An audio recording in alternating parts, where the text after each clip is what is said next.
Good morning, beautiful people. Welcome to Criminal Justice Insider with Jeff Grant and Babs Ivy.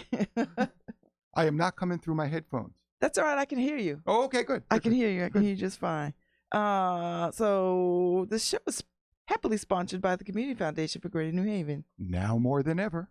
Oh, good morning, Jeff. Hi, Babs. How are you? Good. How you doing? So we have Cathryn Lavery, PhD, chair of the Iona College Criminal Justice Department, as our guest. Hi. Good morning and welcome. Thank you so much for having me. How are you? Let's shout out to Andrew Kaplan and Lynn Springer. What's happening? So give me your updates, Jeff, because I know you got some. Oh, we got a bunch, and you have a few too, Babs. No, I have none. Is that true? Is that true?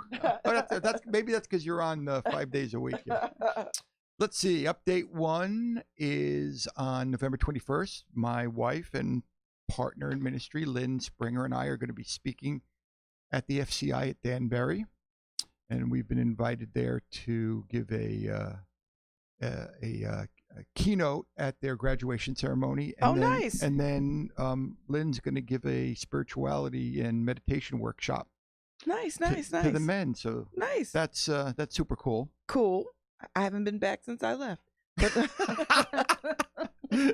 I don't care. They can invite me all day. I'm not going. Yeah. And let's see. Yesterday, Jackie Pulverari and I spoke at Albertus Magnus College. Nice. To criminal justice majors, and she had been back. She's a Danbury graduate as well, alumni with the AE at the end, right? And but she had been back there last week, and so maybe we'll have her on the show again. Oh, it would be nice to have her on. Yeah, I enjoy talking to her. And talk about what it's like to go back to the prison that you spent some time in, and what it's like to have a kind of. I'm not ever going to do that. I know that. No, I'm not doing it. I spent less time. I'm not going. I spent less time than anybody, and I was like, no. And it was wonderful having you and Andrew and a few other folks to our home on Saturday night, and it was very nice. We were the experiment for Lynn's cooking lesson. It was great. Yeah. Well, oh my God. Yeah. I was almost like, can I have some leftovers to take home? Like, can I have a doggy bag? Because it was so good. Yeah, it really was good. That was really so good. There was so much. All right, so Dr. Cathryn Lavery, you grew up in Pelham, and after graduating from Pelham High School, went on to Clark University in Worcester. Yes. Okay. After graduating, Worcester, Mass. Worcester. Yeah. After graduating with a degree in sociology, you worked at Planned Parenthood, which I am on the board of Southern New England. Oh, you are? Yes. Yeah. Yes. It was a very interesting time at that time, because that was really at the height of the AIDS epidemic. And so I didn't know what I wanted to do with my life. And I had, my father saying, go into business. And I'm like, I can't add. I failed statistics like times in college. It's amazing. I have a PhD, I always say. So I started counseling at Planned Parenthood, and I was doing the AIDS counseling. And back then it was such a dark period. I know. I was working for AIDS Project. Yeah, and they would have them come through the back. They weren't allowed to come through the front door, and it was challenging. It was very challenging, and that's when I started to notice. They would bring the female offenders would come in for regular health care. And I started to notice they were coming in for certain types of services. And I'd be like, why are they having certain types of services when they're not supposed to be doing anything? And that's when we started to realize some of the insidious part of the criminal justice program. So, and then I started working with domestic violence victims, and it kind of just grew from there. And then you flash forward and you're in a PhD program. but right now you are at you're at the chair of the Iona College of Criminal. Chair. I was chair. I was chair for 12 years, something horrible.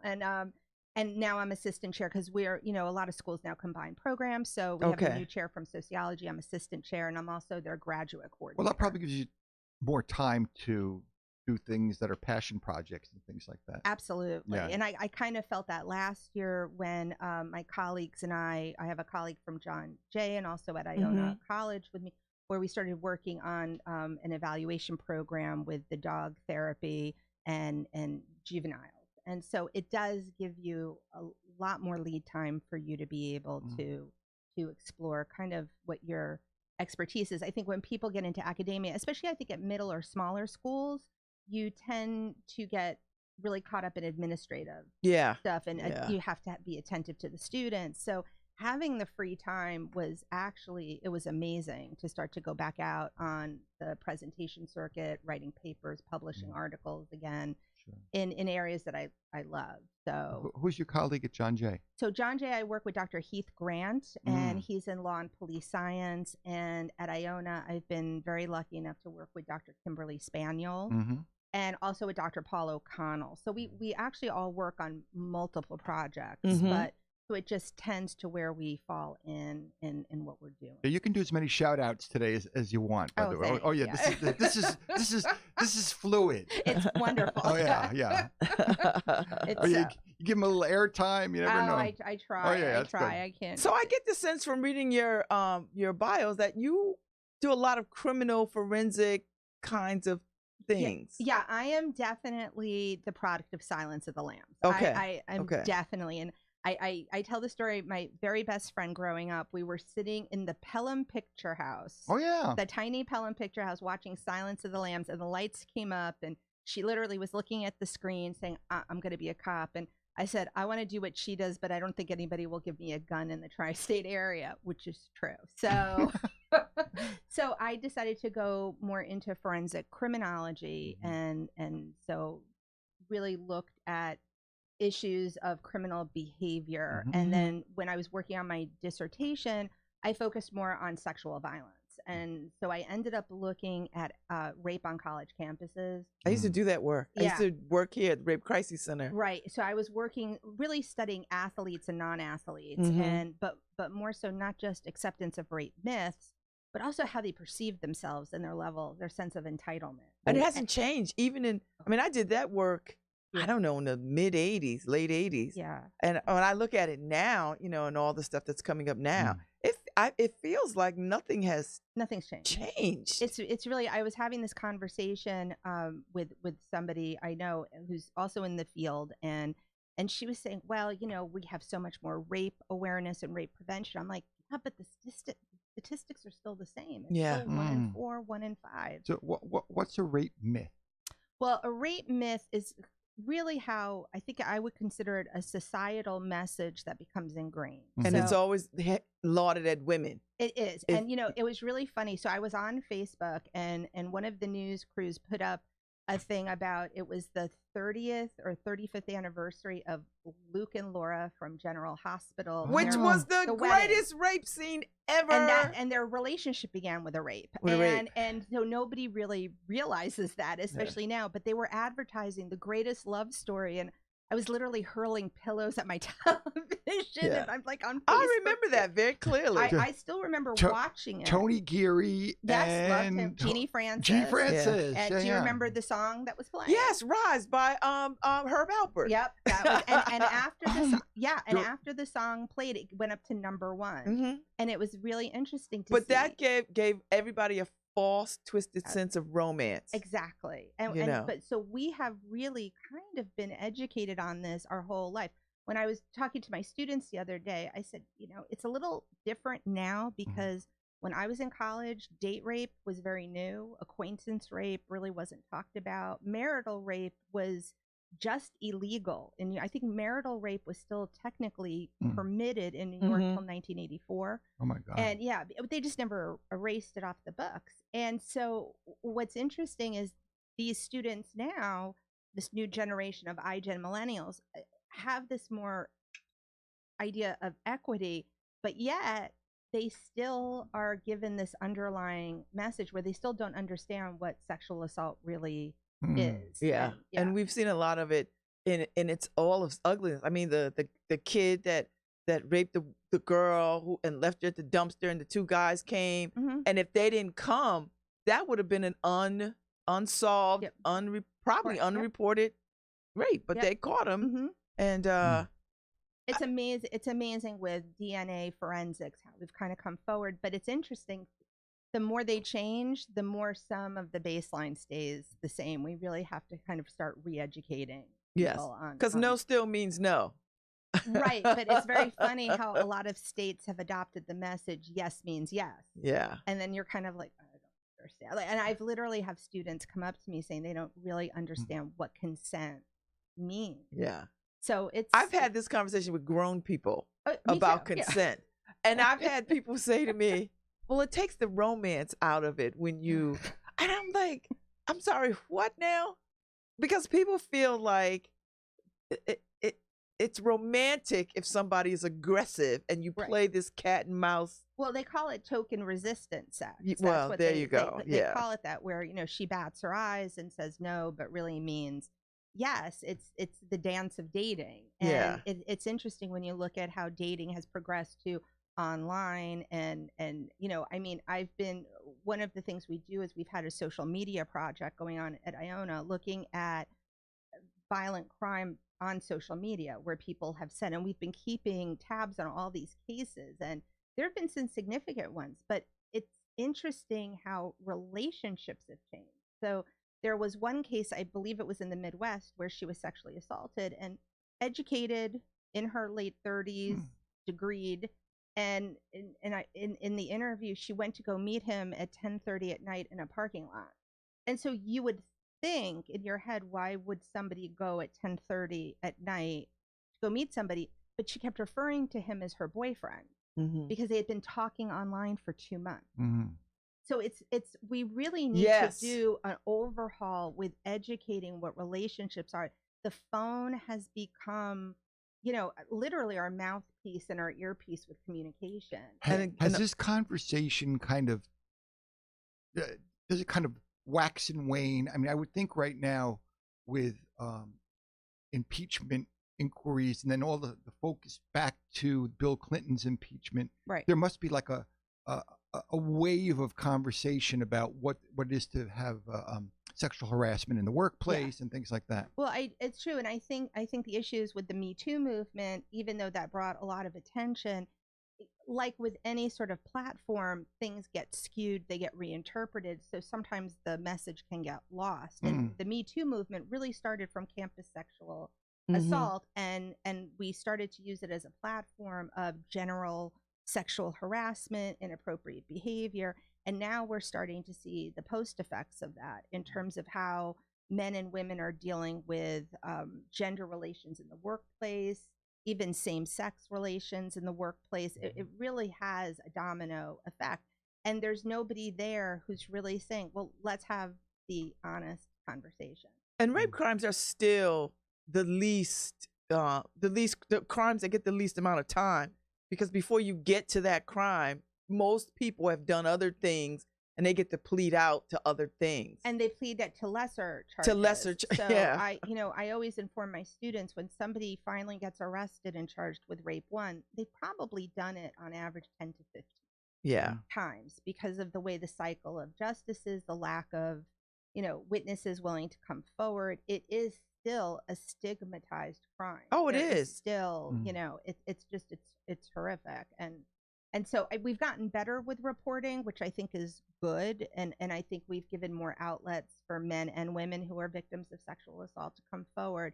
But I think even though we can say it, what gets internalized in the mind and in our social development and our own sexual development, it's still a stigma. You still wonder, what did I do wrong, when you did nothing wrong. And what we did here is, back in those days, we worked with the police department to get them trained to understand what this meant, so that, you know, because police would just barge in and be like, okay, let's just arrest people, and or you must report this, and not understanding what happened requires a little bit more care. So we trained police departments, we worked with the universities, we worked with hospital emergency room staff, because those rape kits can be just as arresting as the actual. Oh, you're re-raped. Yes, it's you. Because I have stood in rooms with women who have gone through those rape kits, and it's horrible. And And then on top of that, you have to go through 2 or 3 screenings of questions. Yes. by And you have police. doctors who are talking to you like, you should report this. And we're like, hey, Yep. just do your job. It's true.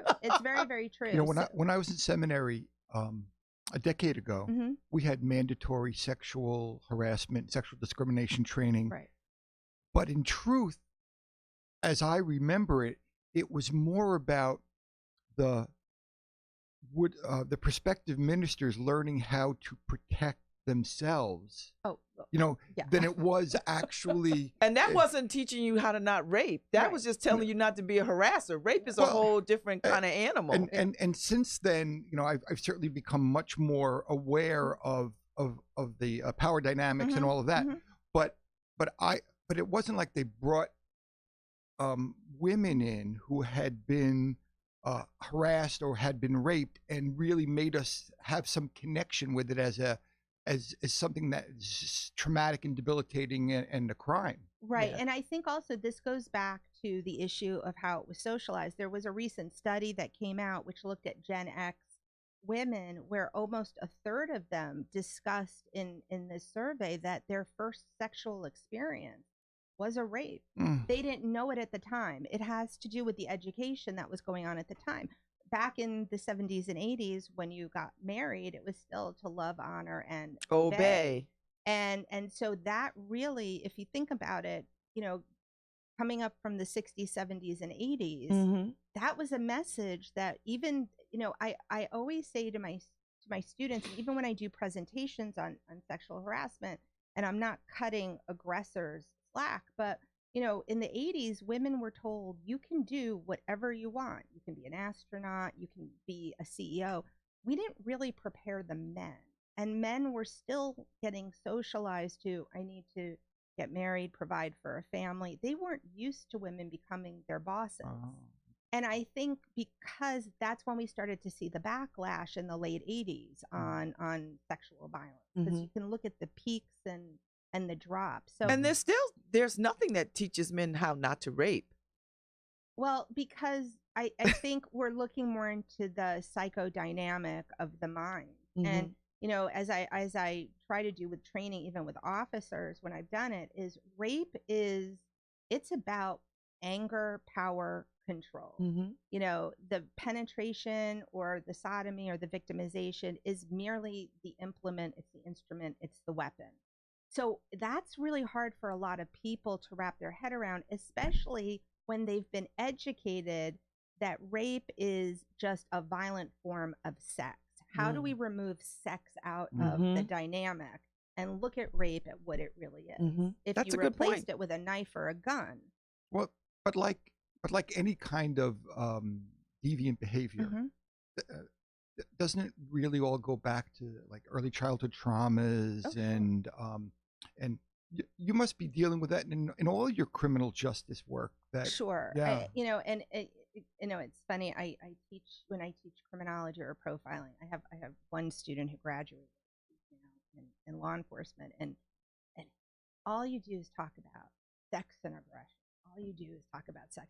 And I go, well, if we could get a handle on sex, we could get a handle on the aggression. And we have to look back. I mean, if you look at men, particularly in prison, in maximum security facilities, there's a reason why we need to separate sex offenders and domestic violence perpetrators. And a lot of them witnessed it happening to their moms, or they themselves were victims of that type of trauma. So, and then when you go to female facilities, most of the women there have experienced some form of trauma, either physical abuse by a man or sexual abuse. And all of this becomes internalized. And so you never know when the trigger is going to happen. And that's not an excuse for behavior, because sometimes I think some of it is just basically, I'm in control and this is what I want right now and I'm going to take it. But we do have to, when we're doing work inside with offenders, we have to really look at, where did all of this come from? Where did this anger come from? And what percentage of it is intra-family? How much of it leads back, to abuse from someone close and of trust? And Well, I mean, if you just look at the general statistics, Yeah. it's over. I mean, I'm not going to quote, but Mm. it's definitely over the majority that Mm. we see. I mean, and we know this with cases of pedophilia. Most of it is, I mean, if they say 1 in 4 girls will be sexually victimized by 18, 1 in 7 boys. I remember learning that statistic 25 years ago when it was 1 in 14 boys. Now, I don't know if we're just now starting to report it more or victims are comfortable coming out, but we've seen it. We've seen it with the sex abuse cases in the churches. We've seen it with politicians. We've seen it with pop athletes icons, and yes. athletes. You know, it's something that's been ongoing and hidden.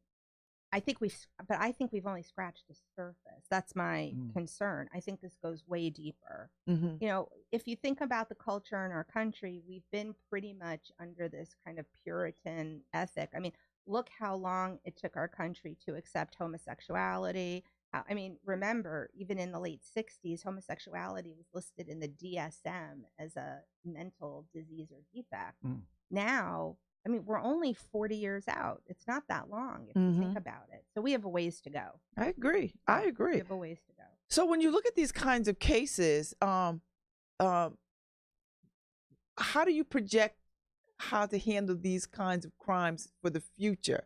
I mean, does this research give you some insight into how we ought to move as a society around these kinds of issues, barring pedophilia, because I think that's a hard one there. But sex crimes, you know, prostitution, rape, those kinds of things. Well, how do we get our arms around this? Well, look at human trafficking. I mean, if you look at human trafficking 10, 15 years ago, we were, you know, calling it the moving of people for sexual exploitation, for child pornography, for other.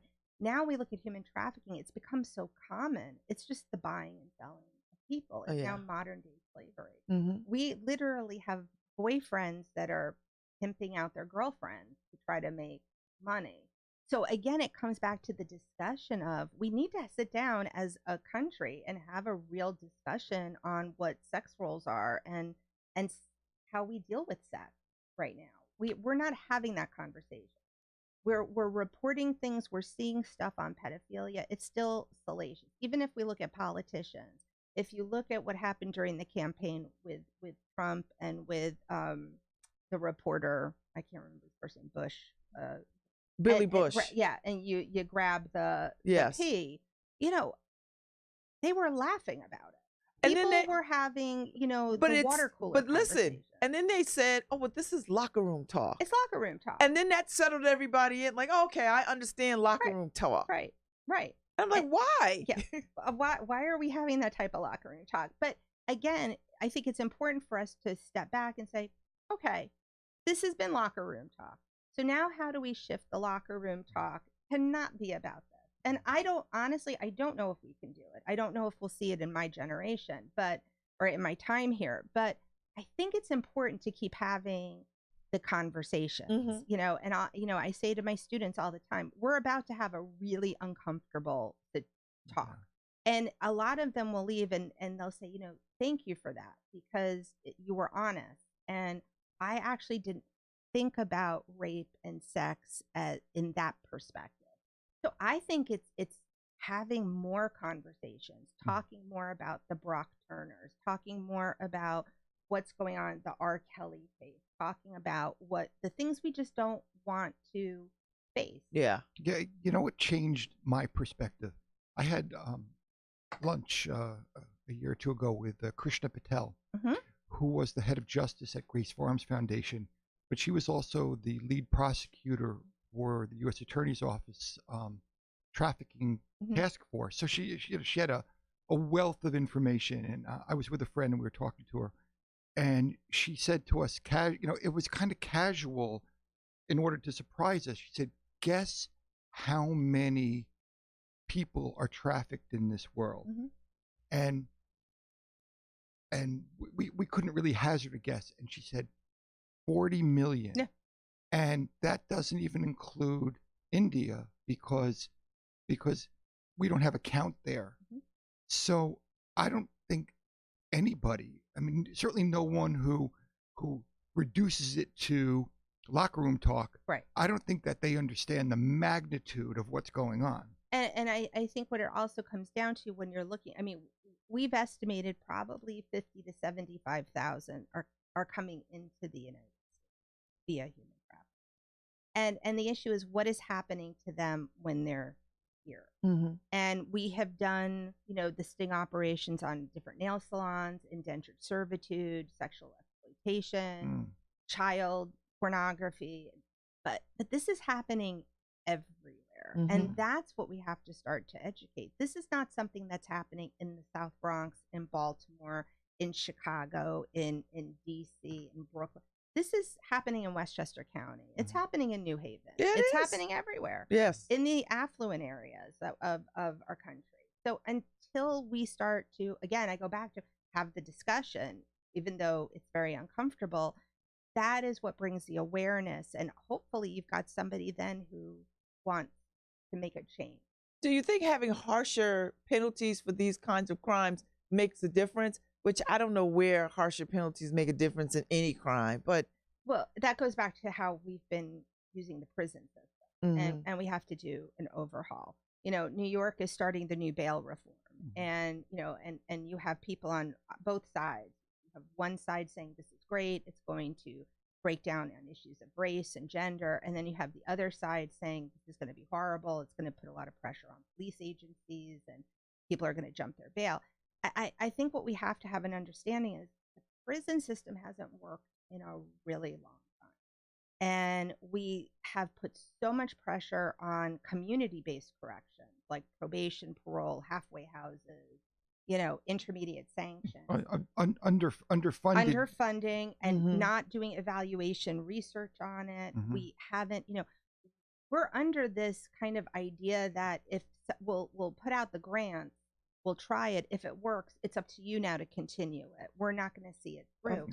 Anybody in criminal justice who does research knows that a solid program, to really have a good evaluation, the program's got to run a minimum of 15 years for us to see any difference in behavior. So you've got some really great programs that are test cases where the money is gone after 5 years and then there's no follow-up. So how do we even know if something works? I say this all the time and I get chastised for this and it's fine. You're going to have people who are going to be amenable to rehabilitation, but you're going to have a population of people that this is just what they do. This is what they want to do in their lives. And I think that's the hardest conversation to have. It is. It's a very uncomfortable conversation. It is. And it's hard in this culture and climate of reentry. Oh, no. It's it's near impossible. But when you say want to do, isn't there a large percentage of the population where it's pathological, where it's not like what they want to do, but they're somehow compelled to do it?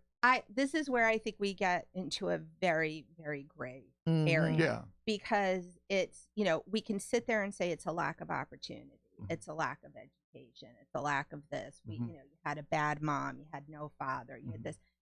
I have seen cases, I remember many years ago working on a case where the woman was a crack addict. She was in her early 60s. She must have been arrested, I think, 26 times in like 5-year period. It was insane.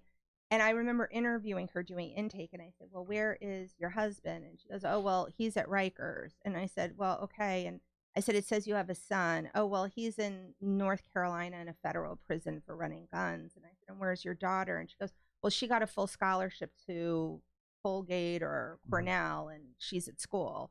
And I was trying to use the daughter as a mechanism for her to stay clean, and to stay in it.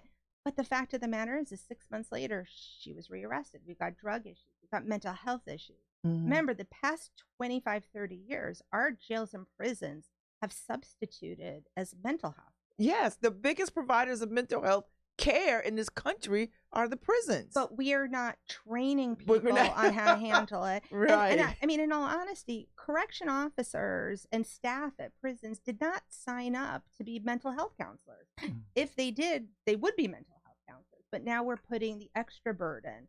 Well, now you have to be trained in different therapeutic modalities, and you have to be aware of trauma, and you need to. it's we've put more pressure on people working in the system, and we're not having the discussion about what that pressure has turned into. Right now, we've been talking about police suicide. And, New York, we've had 10, Chicago's had 8, LA's had a few.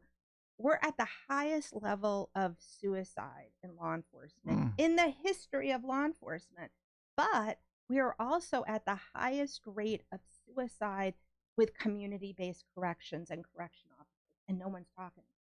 Wow. So we got to look at what is happening with the stress of the system, and what is, what are we doing to get in there and try to correct it? Because we have to correct it so many levels.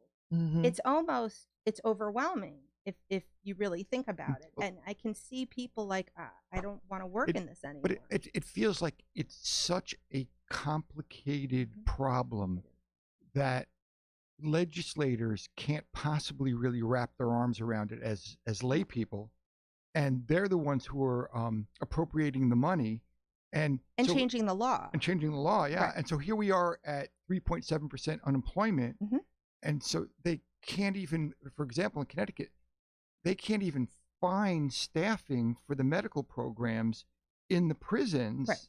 They're running years behind in staffing because people have different, probably better employment options. Well, and also you're looking at pay. This is I'm going to say something negative about myself. My students call me the dream crusher. So that's my nickname on campus. So a lot of them come to me and like, I want to be a criminal profiler. And I'm like, we've profiled everything. We're done. And they're like, no. Or they come in and say, I want to be a forensic psychologist at a prison. And I'm like, you're never going to get hired. And they're like, yes, I am. I go, if I'm a warden and I got a very small budget, am I going to hire you at $125 an hour, or an ex-con who got his alcohol and drug certificate and did his and knows how to communicate with people, and I can pay him $20 an hour? It's the math. And so, and then the kids get all upset. And I'm like, that's the nature of the beast. Nobody goes into criminal justice to make money. I'm sorry. They may commit crimes. You don't have to tell us. Right, exactly. You're in it because there's something driving you. Yeah. To do it. But we have to do a complete overhaul. Case in point, the bail enforcement law. Yeah. And I don't know if you've seen the ones for New York, but we have several crimes. If you look at each of the crimes, it's a handful. Nobody looked at it and said, oh my goodness, if somebody's committing this crime, they've probably committed other crimes already. Where's the dangerousness clause? Because a handful of those crimes are what we call sexual escalation crimes. Why didn't the legislators put that into policy? It's because they're not in the system. They don't see, if we were going to do real, true bail reform law, and this is my opinion, we would have the people who are practicing with bail and probation, parole, corrections, mental health counselors sit down at all of the criminal charges and say, you know what? Desk appearance ticket is fine for this because this is probably a one and done. They're probably never going to. Nobody sat down. They just took a whole slew of what they considered minor crimes without really understanding that some of these minor crimes are not that minor in the long term. We have a lot of work to do. Yeah. And I don't foresee. Yeah, I'm a dream crush right with you. Yeah, perfect. I love that. I don't foresee any light at the end of this tunnel. No, this is why there's tequila. This is what I said. This is why a nice Cosmo at the end of the day helps. It really does, because you can have these really wonderful discussions, but until everybody signs on and says we're going to roll up our sleeves, and this is gonna, for lack of a better word, suck to get this work done. But this is how I got out of doing rape counseling work. Right. I had this one case that this guy raped this woman, and I walked her through the court, the whole thing. He pleads out.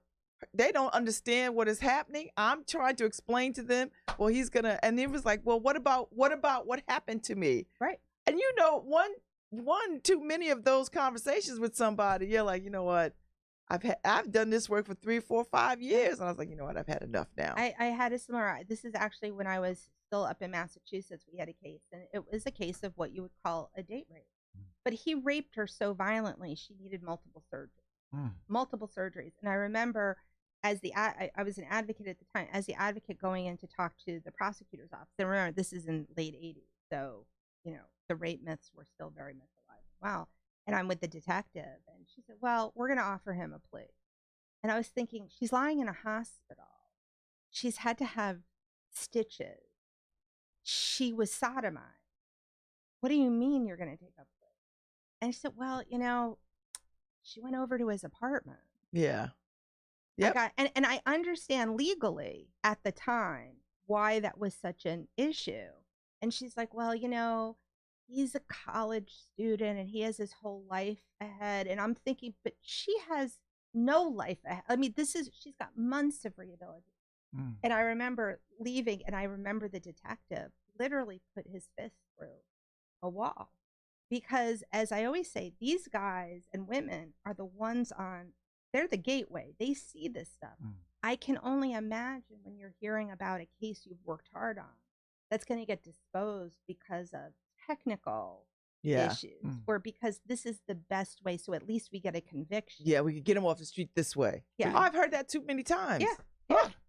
But you work on a college campus. Yeah. So where's the intersection between being a professor, teacher, researcher, and not a lunatic?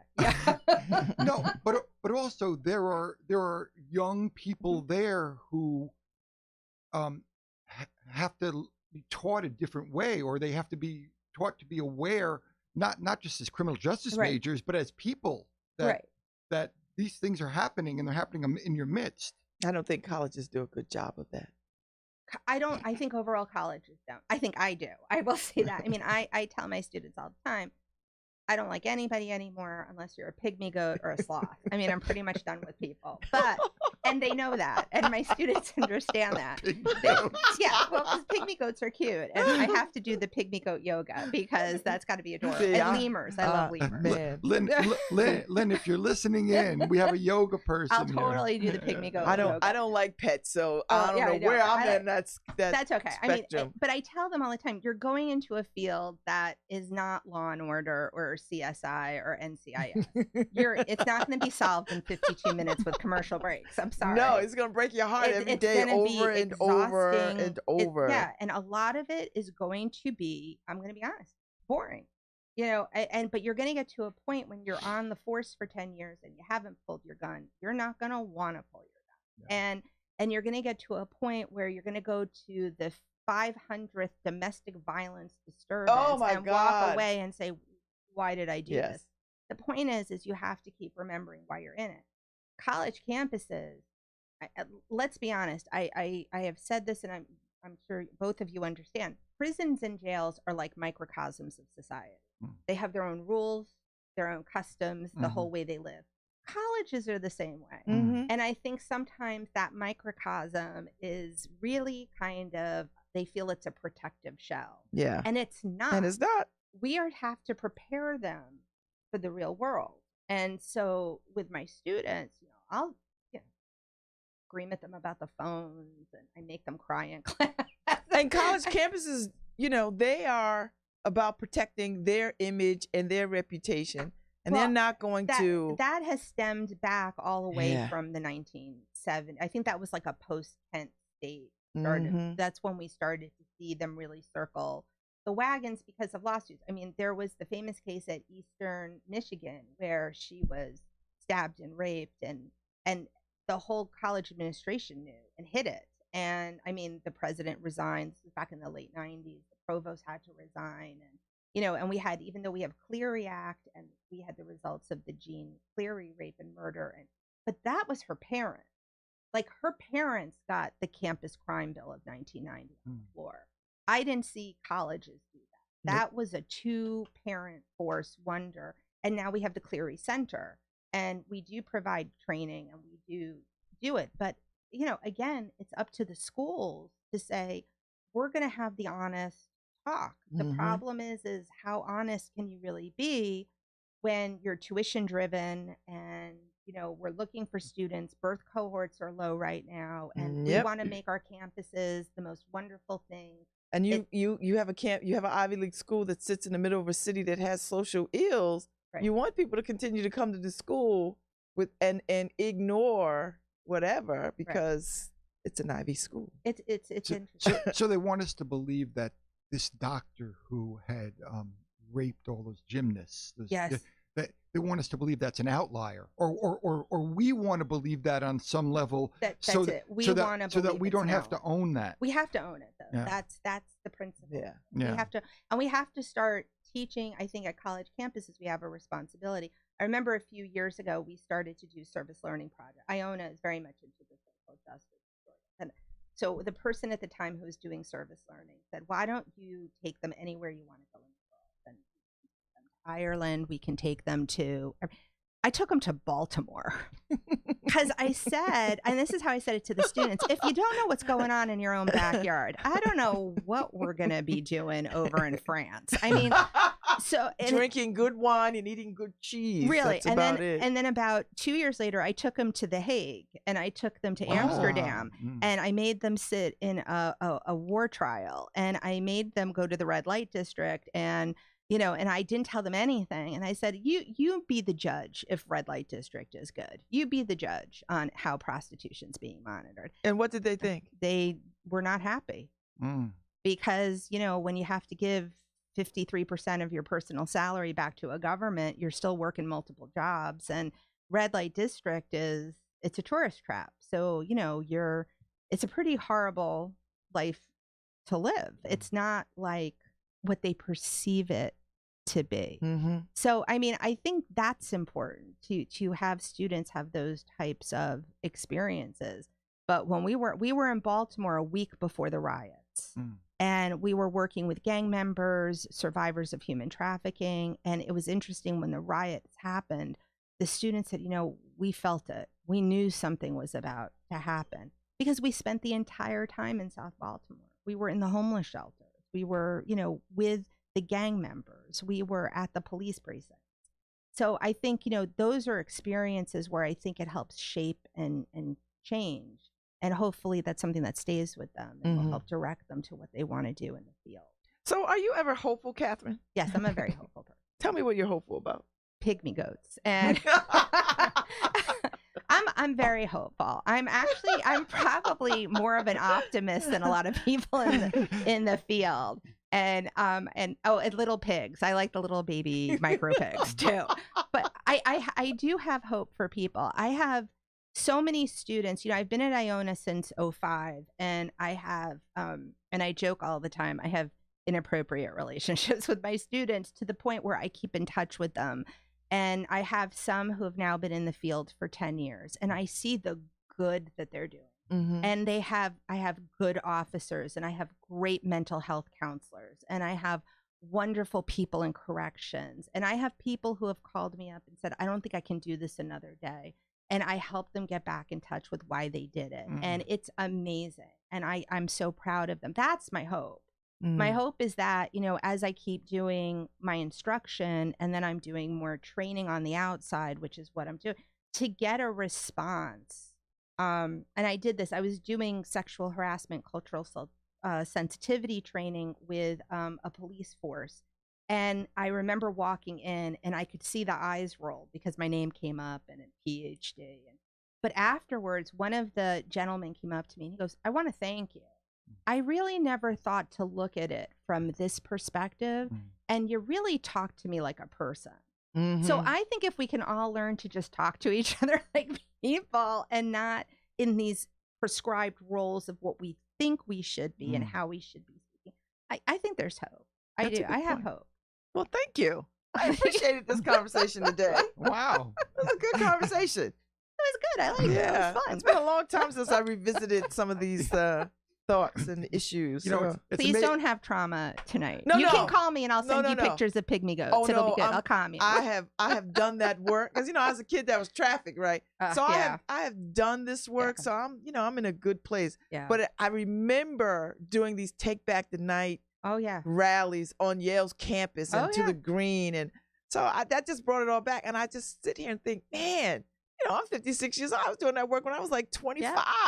Well, right? It's interesting. A lot of people have said to me, why did you end up going to Clark University, like in Worcester? And when I went to go see the campus, there was actually a serial rapist at the time who was only targeting Clark females. And they were doing a Take Back the Night rally the evening I came to visit. Wow. And I literally, one student said, why don't you come with us on the walk? And I jumped out of the car and I said goodbye to my mother. And then my mother was like, this is it. We're done. And I literally said, I'm going here. This is Wow. great. Yeah. But Yeah. It's really interesting how your life starts to take a path, Yes. from what you least expect. It does. So before we get off, give our listeners information about how they can contact you and what's the best way to follow up with you.